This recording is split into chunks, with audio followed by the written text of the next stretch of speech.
৫ আগস্টের ঘটনাকে ষড়যন্ত্র বললেন বিএনপি নেতা ফজলুর রহমান। দায়ী করলেন তিনি এক কালো শক্তিকে, যাদের নামও প্রকাশ করলেন খোলাখুলিভাবে। বিএনপি চেয়ারপারসনের উপদেষ্টা বলেন, জামায়াত ও ইসলামী ছাত্রশিবিরই সেই কালো শক্তি, যারা জুলাই গণ আন্দোলনের ফসল কুক্ষিগত করার ষড়যন্ত্র করছে। তাদের লক্ষ্য মুক্তিযুদ্ধ ও স্বাধীনতার বিরুদ্ধে নতুন শক্তি তৈরি করা। কি তার ভাষায়, ৫৪ বছর পরও জামায়াত পূর্বপুরুষের পরাজয়ের গ্লানি ভুলেনি, বরং দ্বিগুণ শক্তি নিয়ে ফিরে এসেছে। দেশের অর্থনীতি, প্রশাসন ও বিশ্ববিদ্যালয় দখল করছে। কি তিনি দাবি করেন, জামায়াতের পেছনে জাতীয় ও আন্তর্জাতিক ষড়যন্ত্র আছে।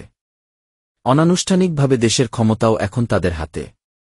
তবে তারা জানে, নির্বাচনের মাধ্যমে ক্ষমতায় আসা সম্ভব নয়, কারণ বিএনপি পাহাড়ের মতো তাদের সামনে দাঁড়িয়ে আছে। কি ফজলুর রহমানের মতে, যদি নির্বাচন হয়, বিএনপি আল্লাহর রহমতে ২/৩ ভোটে জয়ী হবে।